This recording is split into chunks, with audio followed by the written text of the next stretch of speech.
Are you ready to play the latest and greatest game show called Spot the Pod? Well, it's kind of right here, but I'm talking about with your ears. Could you spot early 2000s guitar amp modeling technology in a blind test up against 3 modern, albeit budget guitar amp modelers? We're going to put your ears to the test. Why don't you join me?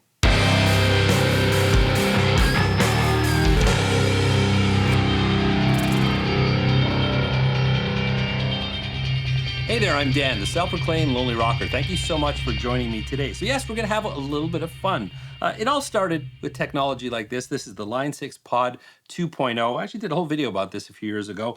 This was my trusty little audio interface, guitar amp simulator, before I really understood either one of those concepts. I used to plug it straight into my guitar, but I've got all these old recordings of me playing all sorts of different riffs and song ideas, which I still have to this day, and I can thank the Line 6 Pod for that. Now, I didn't understand the technology I had in my hands because I didn't understand the concept of IRs and amp simulation. It was also new, really, for all of us, but clearly this was the thing that got it all started. And obviously we look at technology, especially from Line 6, with things like the Helix, HX Stomp, and things like that. But how far have we come? So I want to compare this to more budget-friendly modelers, but all 3 of these came out within the past year. We've got the Arena 2000 from Donner, we've got the Boss ME90, and we have the Sonicake Matribox 2. I'm actually going to be doing a full video about this one as I just got it in the door this week, so make sure to subscribe to the channel and you'll be notified when that one comes out. Now, this was considered a budget-friendly option back in the day, so I figured it was a fair comparison, but we got over 20 years of distance between when this came out and when these came out. So we're gonna do a blind test and see if you can spot the pod. Let's see how good your ears are. I want to hear from you in the comment section. So let's start off by getting to know the contestants and checking out the setup. First appearing in 1999, the Pod 2.0 built on the groundbreaking technology of the original kidney bean pod by doubling the amp count to 32. With selectable cabinets and effects, MIDI connectivity, and amazing portability, this device was just a hint of things to come in the modeling world. The Matribox 2 is a compact multi-effects device with 63 amps, 61 cabs, and over 200 effects and support for 15 third-party cab IRs. Plus, it has a built-in looper and drum machine and a very customizable signal chain. The Arena 2000 is another compact multi-effects device with 150 presets consisting of 80 amps, 50 cabs, 50 additional slots for third-party cab IRs, and a total of 278 effects. It also has a built-in drum machine and looper, as well as a customizable signal chain. Check out my full review on this device, link is in the description.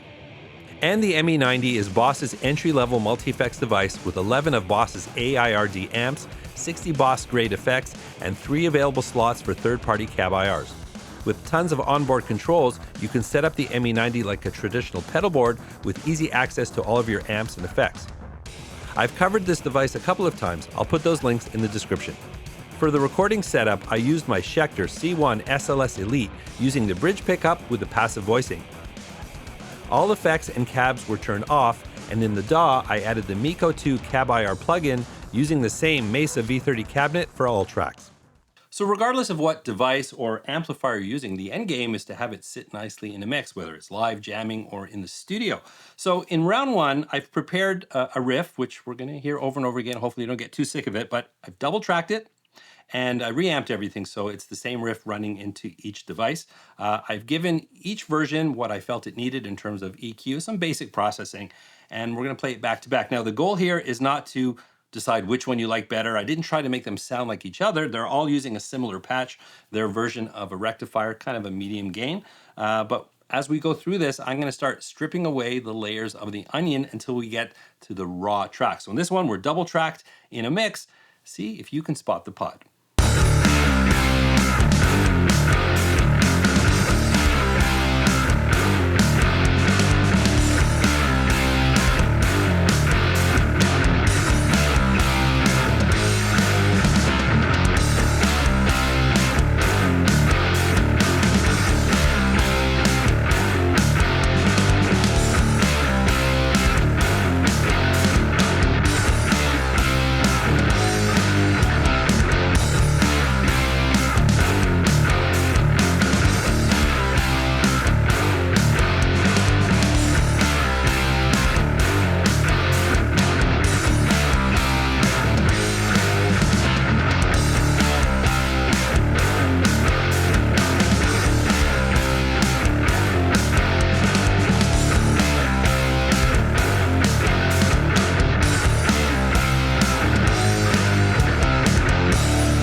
So not as easy as you thought it was going to be. I mean, those sounded pretty similar. I really didn't try to make them sound the same.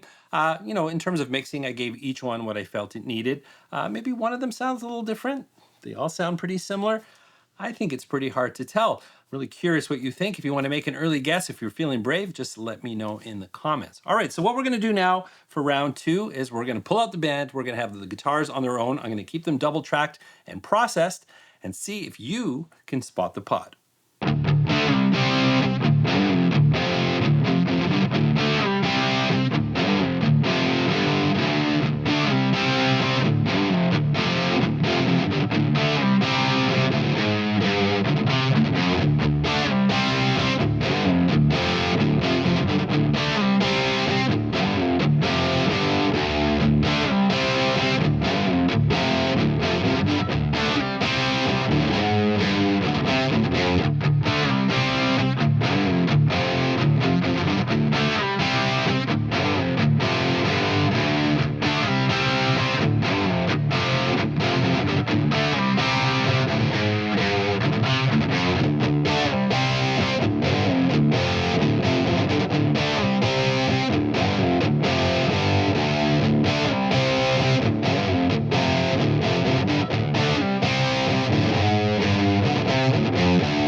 So A, B, C, or D, which one is the pod? We're starting to hear the subtleties of each amp modeler. A couple of them still sound pretty similar, but we're starting to hear some characteristics that are a little bit different. Are these quality things? Are these just, modeled after different amplifiers, perhaps different settings that I set when I recorded them? It's kind of hard to tell right now, but I'm wondering if you're feeling confident yet. Do you know which one is the pod? One thing I was thinking about while I was doing this is, where is the real innovation? Is it in the amp modeling technology, or is it in the cab sim technology? Obviously, I've leveled the playing field a little bit by using the same modern cab sim for all of these, but it's definitely something I was thinking about, because clearly the speaker is a huge part of the equation in terms of shaping tone, and we've heard a lot of people talking about that. Anyways, all right, it's time to strip this down even further. We're gonna go single track now. I'm gonna keep the processing on, but no more double track. We're gonna listen to a single guitar track for each modeler, and we'll see if you can spot the pod.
I think it's clear a couple of those modelers are starting to separate from the other two. Which are those two? Which one's going in which direction? You might have to clear your ears a little bit if you want to listen to it a couple of times. That is definitely permitted. But does this come down to a tone that you like? Are you actually noticing that one of them, maybe the quality is not as good? I don't know. Is it easy to tell? Hard to tell? I guess that depends on your experience. But again, I would love to know what you think. Hopefully you're listening to this on good speakers or good headphones. Ain't gonna cut it if you're on your iPhone or something like that. But anyways, let's keep this honest, keep those comments flowing. I am gonna be reading all of the comments and curious to see if you're able to spot the pod, and let me know if by the end of the video, if you picked it right at first, or if your opinion changed as you got through the video. All right, we're into the last round now. If you're still not sure, it's not gonna get any easier than this, because I'm gonna strip out all of the processing. So we're gonna listen to the direct tracks with no effects whatsoever, one by one, to see if you can spot the pod.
Well, there you go. It doesn't get any rawer than that. So what I want you to do, if you have to clear your ears, you want to listen to them again, it's okay, but I want your best guesses in the comment section. I'll take a moment here.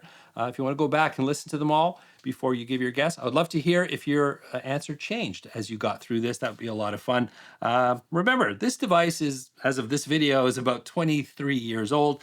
These three came out within the last year. I mean, these companies are a different scale. I mean, Boss being a huge company. These two are from, lesser known companies, but the technology for modeling is a lot more accessible today than it was. I mean, these guys were developing it with, a very small group of other companies that were getting into amp modeling. And obviously the technology's gotten better and better. This was early days. So is it a resolution thing? Obviously, the equipment they used and the techniques they use, I mean, that's gotten a lot better over the years. So are we listening for perhaps that lack of dimension? We hear people talk about 3-dimension in tones, however you describe it. So anyways, I'm stalling here a little bit because I want you to go into the comments and let me know which one you think is the pod. And again, if you change your answer, let me know both. I would love to hear from you. All right, so it's about time to reveal which one is which, and we'll see if you were able to spot the pod.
So how did you do? Were you able to spot the pod? I'd be curious to hear all the feedback in the comments. That would be a lot of fun.